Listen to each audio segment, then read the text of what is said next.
Listen, I'm jumping on here to share something. I decided to get my hair in Bantu knots. Bantu knots are one of my favorite uh, styles, one of my favorite protective styles, and I don't really do too much protective style because I wear my hair very natural and in its natural state. But I also hate combing my hair. So I sent a message to my braider and I was like, "Hey, can you do Bantu knots?" She's like, "Sure, sure, sure, sure." So I made an appointment and today, well, early this morning, I got my hair, you know, I got my hair done and it's in Bantu knots. I was starving because I left my house early this morning. She's about 51 miles away from my house. I do travel far because there's only one lady that I will allow to touch my hair to braid, and it's my braider. So she wanted me there at a certain time. I got there at a certain time, so I had to leave and all this stuff, da, da, da, all that good stuff. So I'm starving, and I said on my way home before going to the grocery store, I'm going to stop in Berkeley to grab me something to eat because I'm very hungry. So I went to a cafe that I frequent often because I like their breakfast, and it's served up until 3 o'clock in the afternoon.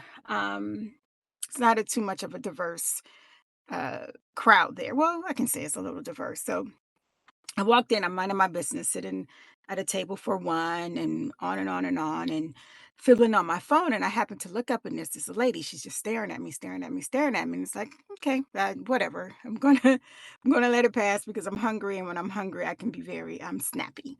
Um, so she finally got up and she said to me, excuse me. I said, mm-hmm.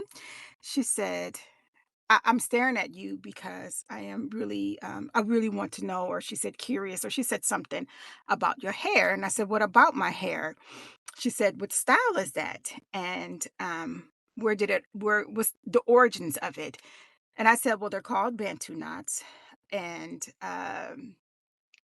their origin from South Africa, if I'm not mistaken, but I didn't say I'm not mistaken from her.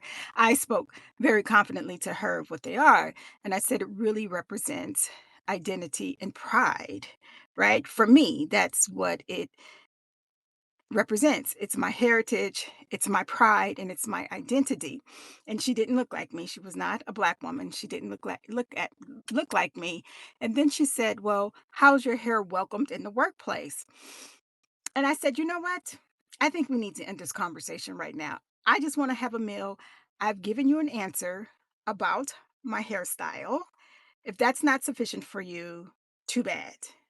I'm not going to get into this conversation of what works in a what hairstyle of my culture and my identity and my heritage works in a hairstyle works in a hair place or not.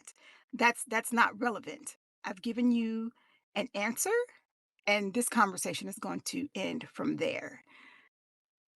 The the audacity of people to question black women's hair. It still happens in the state of California.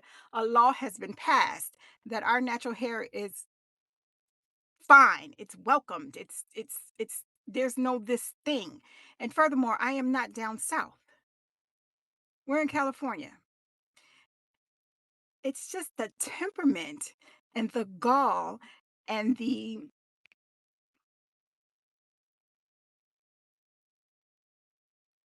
yeah, that allows that people feel like they can question a hairstyle of a black woman.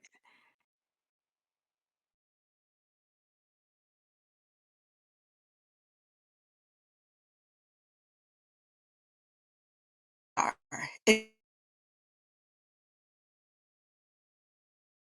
It's bizarre. It is bizarre. My Bantu pride and identity, and whoever don't like it, right? Right? All right, y'all. I have to go into this grocery store. Until next time.